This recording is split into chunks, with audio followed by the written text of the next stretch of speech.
والصلاة والسلام على رسول الله وعلى آله وصحابته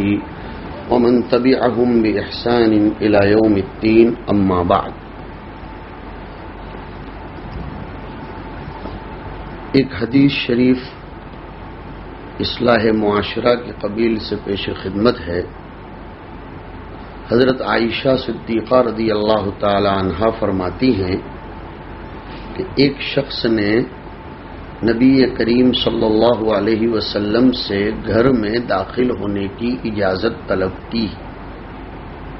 تو حضور نے فرمایا، ابھی وہ شخص باہر تھے، حضور اندر تشریف رکھتے تھے. اس کا نام سنتے ہی حضور نے حضرت عائشہ سے فرمایا کہ یہ کنبے کا برا آدمی ہے، خاندان کا برا آدمی ہے. پھر حضور نے فرمایا کہ اسے اندر آنے کی اجازت دے دیجئے. جب وہ شخص اندر داخل ہوا تو حضور صلی اللہ علیہ وسلم نے نرمی سے بات چیت کی، حالانکہ اس کے بارے میں حضور نے اس کے آنے سے قبل تو یہ کہا تھا کہ وہ کنبے کا برا آدمی ہے. حضرت عائشہ صدیقہ رضی اللہ تعالی عنہا نے حضور سے اس پر سوال فرمایا کہ آپ نے تو اس کے اندر آنے سے پہلے ایسا ایسا کہا تھا، اور جب وہ اندر آ چکا تو اس کے بعد آپ نے اس کے ساتھ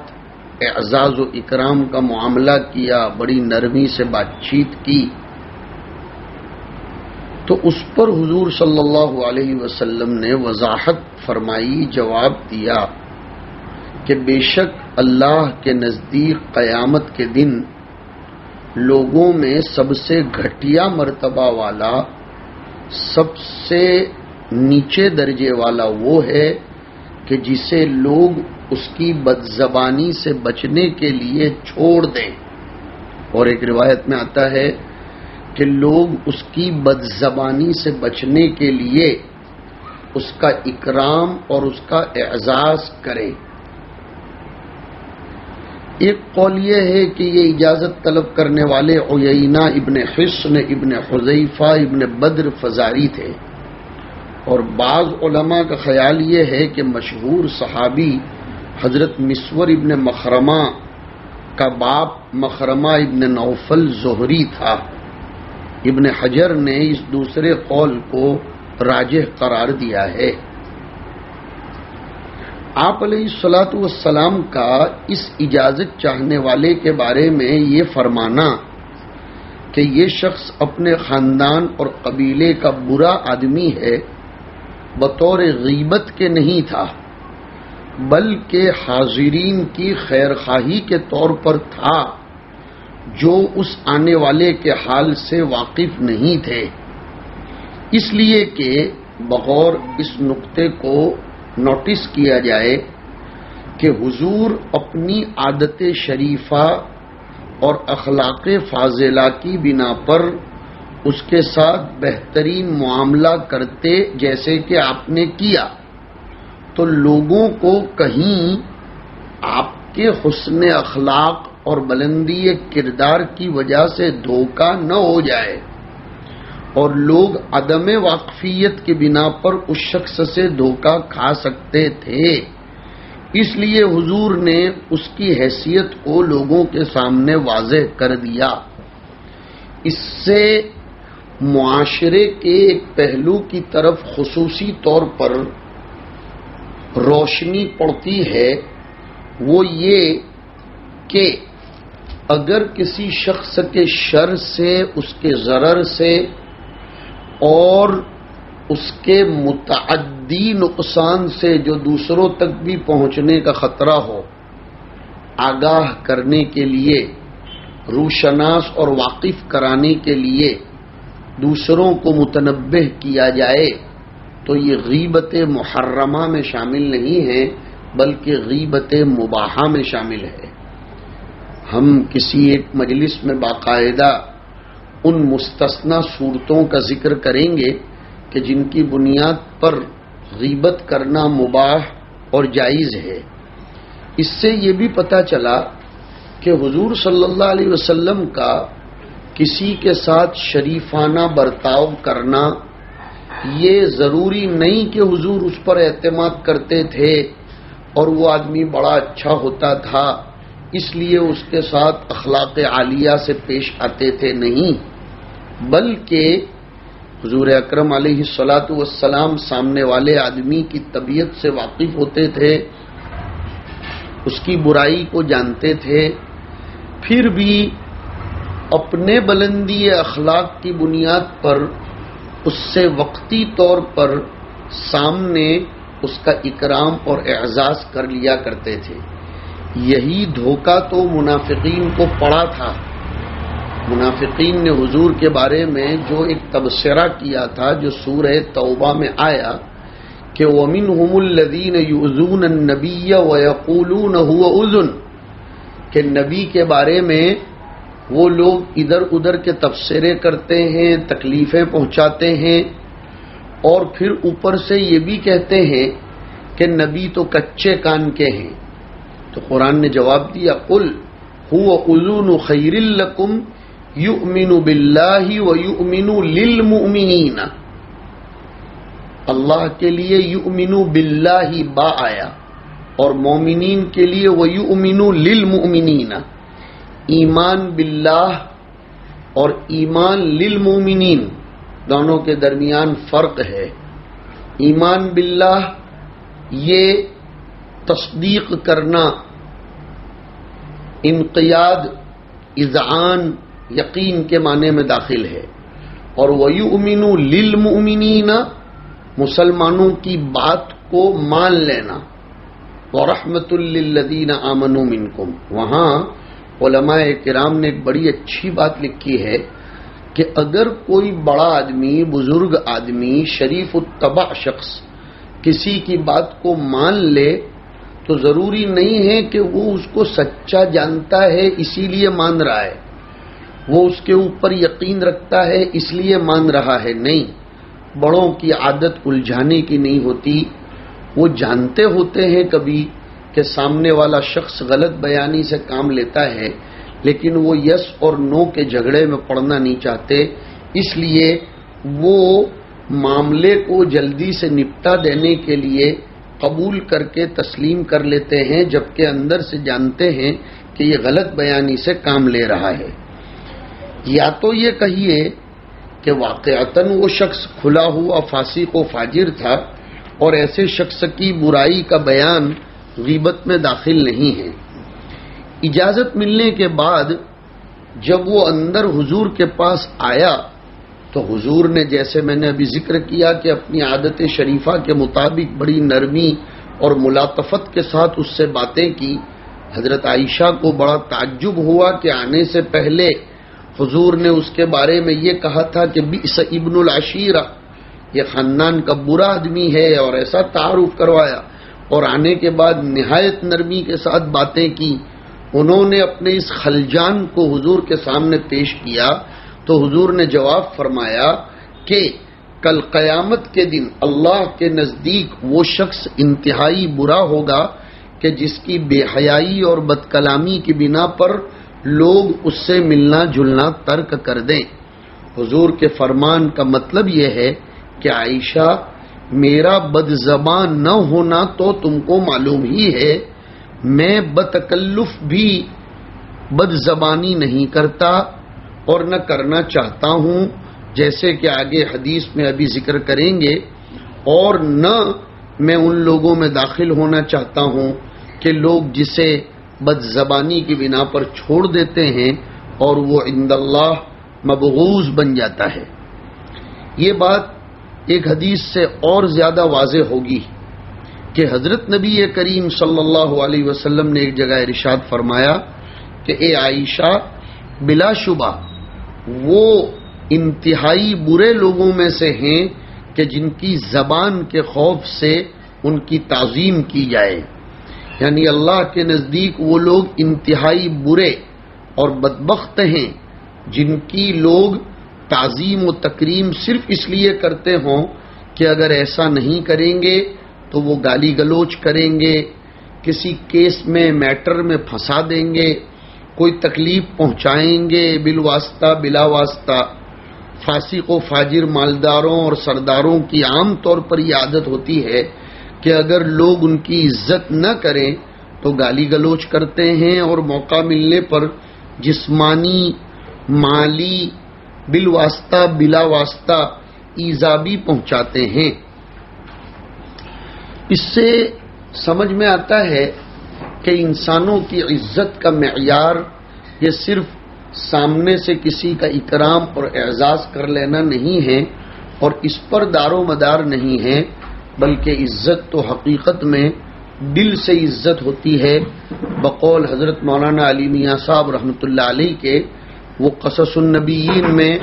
موسیٰ علیہ الصلاۃ والسلام اور فرعون علیہ اللعنہ کا واقعہ ذکر کرتے ہوئے بڑی اچھی تعبیر فرماتے ہیں کہ فرعون اپنے تئیں اور اپنے گمان میں یہ سمجھتا تھا کہ ان لہو سلطانا علی الافئدتی کما ان لہو سلطانا علی الالسنتی، اور حضرت نے اس پر لکھا ہے مسکین فرعون۔ عجیب غریب جملہ ہے۔ میں ایک خاص بات کی طرف اشارہ کرتا چلوں کہ اگر انسان کے برے اور بدمعاش، نالائق، بدتمیز، بے حیا ہونے کے باوجود لوگ اس کا اکرام کرتے ہوں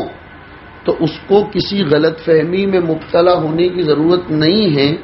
کہ لوگوں کے دلوں میں میری عزت ہے اور دیکھو لوگ مجھ کو دیکھ کر کھڑے ہو جاتے ہیں اور مجھ کو اعزازی اور اکرامی سلام سیلیوٹ مارا جاتا ہے اور مجھ کو جی سر کہا جاتا ہے۔ نہیں، بڑے بڑے سر لوگ صاحب شر ہونے کے باوجود لوگ انہیں سر کہنے پر مجبور ہوتے ہیں، لیکن وہ انگلش والا سر وہاں مراد ہوتا ہے، اردو والا نہیں کہ بسر و چشم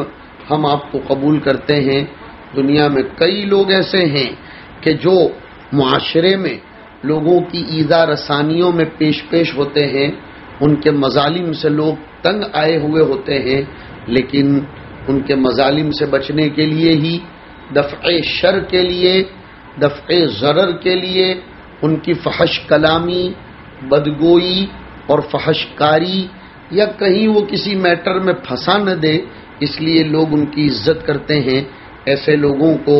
اپنے بارے میں خود ہی رائے قائم کرنا چاہیے۔ عزت تو وہ ہوتی ہے جو لوگوں کے دلوں پر حکومت کرتی ہو، عزت تو وہ ہوتی ہے جو سامنے اور پیچھے دونوں اعتبار سے برابر کی ہو۔ عزت خیالی چیز کا نام نہیں ہے بلکہ عزت حقیقی چیز کا نام ہے۔ اثر عزت الگ ہے اور عزت الگ ہے۔ ایک نقطہ ذہن میں آیا،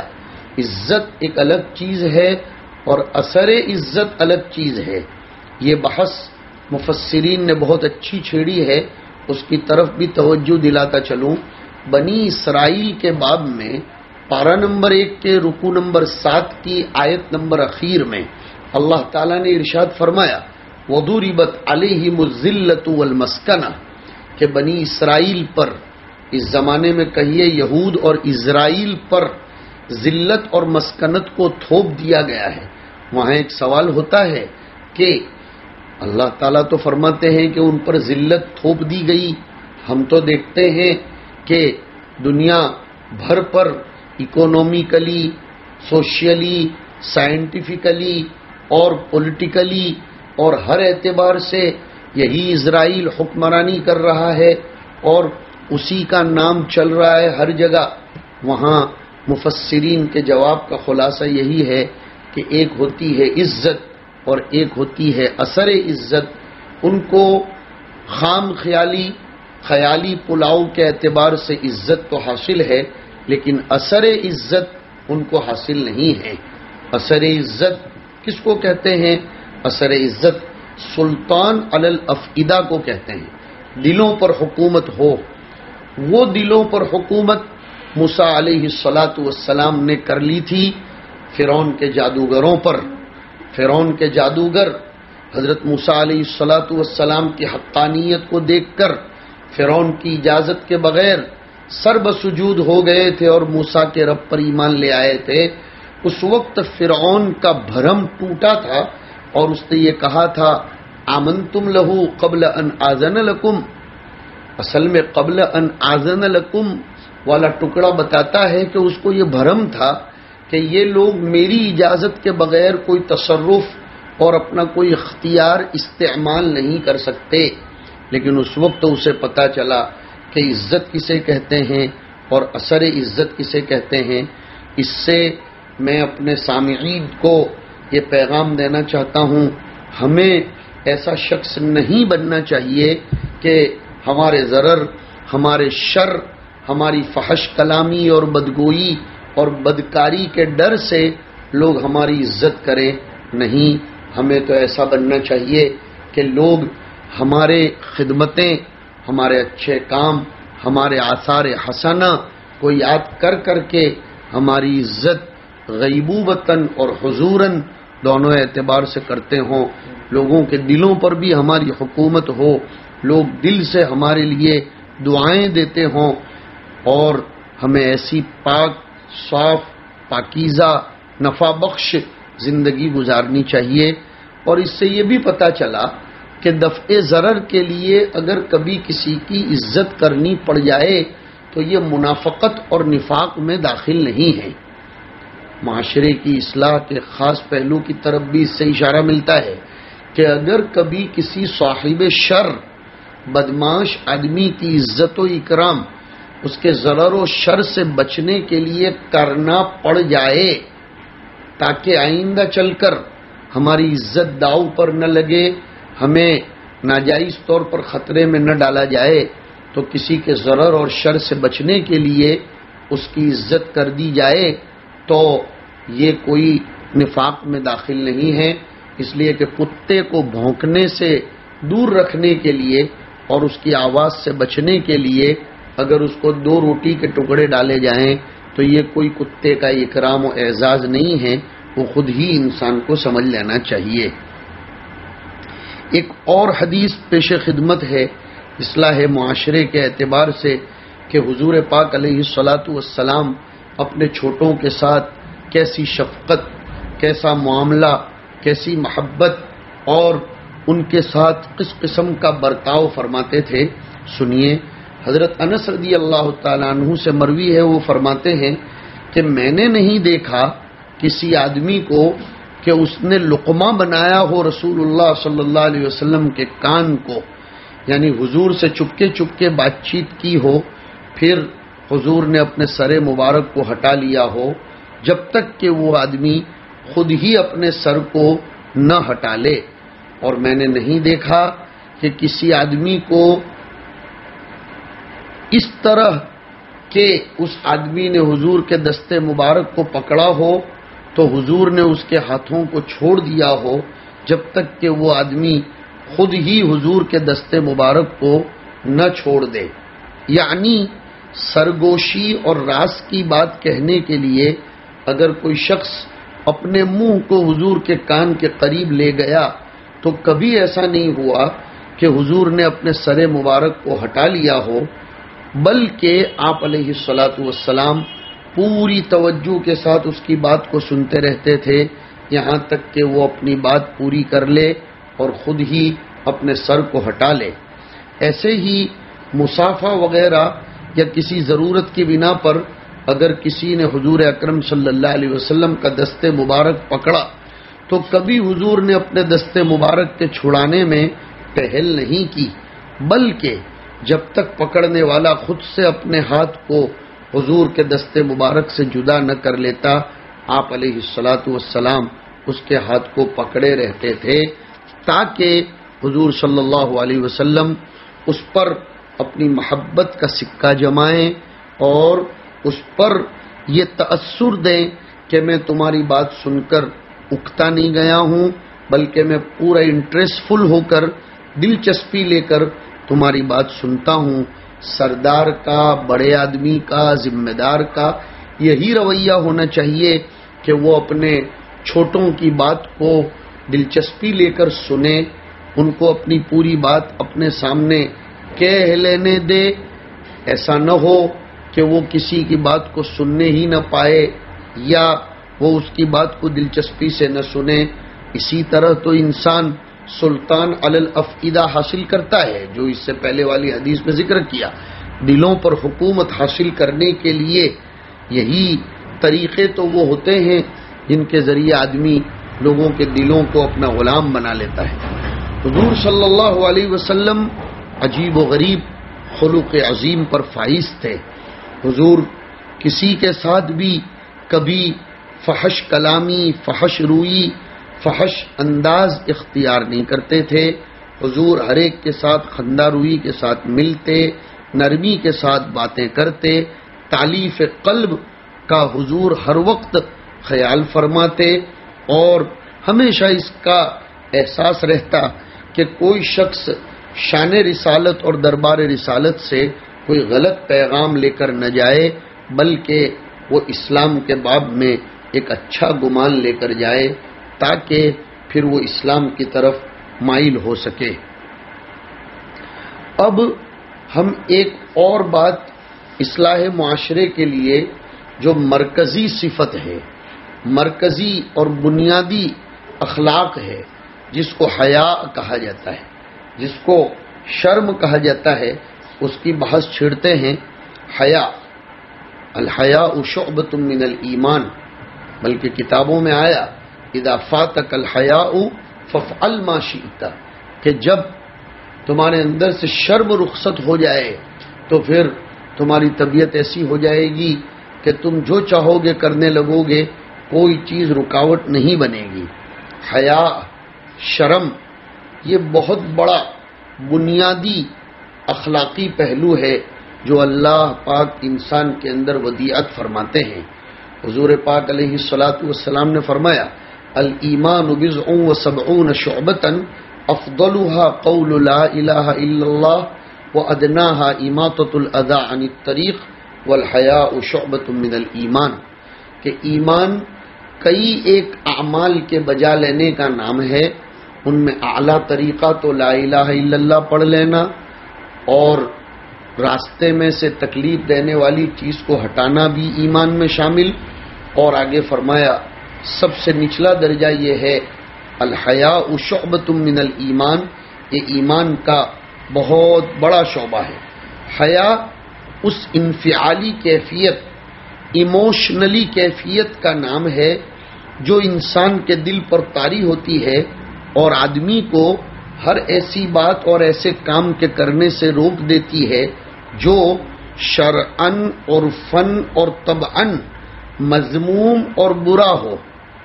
میں پھر سے اس کو ریپیٹ کرتا ہوں کہ جب انسان کے اندر حیا آتی ہے، شرم آتی ہے، تو پھر وہ انسان کو ہر ایسی بات اور ہر ایسے فعل کے کرنے سے روک دیتی ہے جو فعل اور جو بات شرعن اور فن اور طبعن مذموم اور بری ہو، اور جس کے ارتکاب سے دل کے اندر انقباض پیدا ہوتا ہے۔ دیکھو بہت سے کام شرعن برے ہوتے ہیں، شریعت ان کو برے کہتی ہے، بہت سے کام سماج کے اعتبار سے برے ہوتے ہیں، عرف انسانی میں، سماج انسانی میں، بشرطے کہ وہ سماج انسانی شریعت کے تقاضوں کو لے کر چلتا ہو، تو شرعن بھی بہت سی چیزیں بری مانی جاتی ہیں اور بہت سی چیزیں عرفن بھی بری مانی جاتی ہیں، اور عرف کو بھی شریعت نے ایک بڑا دخل دیا ہے، بلکہ العرف قاضٍ علی القیاس، عرف کو شریعت نے مانا ہے، عرف کا خیال کیا ہے، سماج کے تقاضوں کو بشرطے کہ وہ شریعت کی نصوص سے متصادم نہ ہوں اس کا پورا خیال فرمایا ہے۔ تو آدمی کو ہر چیز یہ کہہ کر ٹال نہیں دینی چاہیے کہ شریعت میں اس کو کہاں حرام کہا گیا ہے، نہیں، اگر انسانی سماج میں بھی وہ بری چیز ہو تو اس کو بھی نہیں کرنی چاہیے، اور بہت سی چیزیں طبعاً مذموم ہوتی ہے اور ان کے کرنے سے طبیعت میں ایک قسم کا انقباض محسوس ہوتا ہے۔ بعض علماء نے بہت اچھی بات لکھی کہ حیا ایک جامع اصطلاح ہے، اس کے اندر کئی ایک چیزیں شامل ہوتی ہیں۔ احساس ذمہ داری، نمبر 2 اخلاقی اقدار کی پاسداری کا عزم، غیر اخلاقی یا غیر محتشم امور سے بچنے کا دلی اور طبعی داعیہ۔ نمبر 4 مروت کے خلاف امور سے طبعی نفرت۔ یہ 4 چیزوں کے مجموعے کا نام حیا ہے۔ میں اس کو پھر سے دہراتا ہوں، حیا میں شامل ہے سب سے پہلے احساس ذمہ داری۔ یہ حیا کا ایک بہت بڑا رکن ہے، احساس ذمہ داری۔ ہر آدمی کو اپنی ذمہ داری کا احساس ہونا چاہیے۔ حدیث شریف میں ہر انسان کو ذمہ دار ٹھہرایا گیا، کلکم راع وکلکم مسئول عن رعیتہ۔ صرف ذمہ دار بنایا نہیں گیا بلکہ اس سے باسپرس بھی ہوگی۔ چنانچہ حدیث میں آگے تفصیل آئی، باپ ذمہ دار ہوتا ہے، شوہر ذمہ دار ہوتا ہے، بیوی بھی ذمہ دار ہوتی ہے، اور بڑے لوگ بھی ذمہ دار ہوتے ہیں، اور ہر آدمی اپنے اپنے دائرے میں ذمہ دار ہوتا ہے۔ اور یہ ذمہ دار صرف آن پیپر عہدے اور منصب کے لیے نہ ہو بلکہ اس کو اپنی ذمہ داری کا احساس ہو۔ احساس متاع گرامایا ہے جو انسان کو خدمات انجام دینے کے لیے آمادہ کرتا ہے۔ احساس کے ملکے کے پیدا ہو جانے سے انسان باقیمت، باصفت، زبردست قسم کی شان اپنے اندر پیدا کر لیتا ہے۔ احساس نہ ہو تو آدمی کوڑی کا ہو جاتا ہے۔ اس لیے احساس ذمہ داری بنیادی امر ہے۔ دوسری چیز جو حیا میں شامل ہے وہ یہ اخلاقی اقدار کی پاسداری کا عزم، یعنی جتنی اخلاقی قدریں ہیں، اخلاقیات کے جو شعبے ہیں، ان کا ہر وقت خیال رکھنا، ان کی نگہداشت اور ان کی پاسداری کرنے کا پکا ارادہ کرنا۔ اور نمبر 3 پر غیر اخلاقی یا غیر محتشم امور سے بچنے کا دلی اور طبعی داعیہ۔ طبیعت ہی ایسی بن جائے کہ غیر اخلاقی کام نہ ہو، غیر محتشم امور سے کلی طور پر گریز ہو، مروت کے خلاف امور سے طبعی نفرت ہو جائے جو چوتھے نمبر پر ہے۔ یہ چیزیں جب پیدا ہوتی ہیں تو کہا جائے گا کہ انسان کے اندر حیا آئی ہے، اور جب حیا آ جاتی ہے تو حدیث شریف میں فرمایا الحیاء خیر کلہ، حیا پوری کی پوری خیر ہے۔ اب حیا سے متعلق بہت ساری باتیں ہم انشاءاللہ آئندہ نشستوں میں ذکر کریں گے۔ اللہ تعالی ہم کو باحیا بنائے، شرم کا پاس اور لحاظ رکھنے کی ہر وقت توفیق نصیب فرمائے، تاکہ اس شرم سے انسان اچھے اخلاق اور اچھے اعمال کا ارتکاب اور اس کی طبیعت سے صدور ہو سکے۔ سب سے بڑی شرم تو یہی ہے میرے بھائیوں اور بہنوں کہ انسان اللہ تعالیٰ کی نعمتوں کا لحاظ رکھتے ہوئے شرماتا رہے کہ اللہ پاک کی اتنی ساری نعمتوں کے باوجود میں کس طریقے سے چل رہا ہوں۔ یہ ایسا ہے جیسے کہ دنیا میں اگر کوئی آپ کا محسن ہو اور اس نے آپ کے اوپر بہت سارے احسانات کیے ہوں، اگر آپ اس کے سامنے سے گزریں اور اس کی طبیعت کے خلاف کوئی کام کرتے ہوں تو آپ کا سر شرم سے جھک جاتا ہے۔ یہی شرم ہے جس کا نام حیا ہے۔ تو پھر دنیا میں تو قدم قدم پر اللہ تعالیٰ کے فرمانوں کا، اللہ تعالیٰ کے اوامر اور نواہی کا خیال رکھتے ہوئے ہماری طبیعت کا جھک جانا شریعت کے سامنے، اس مجموعے کا نام حیا ہے۔ صلی اللہ علی النبی الکریم برحمتک یا ارحم الراحمین۔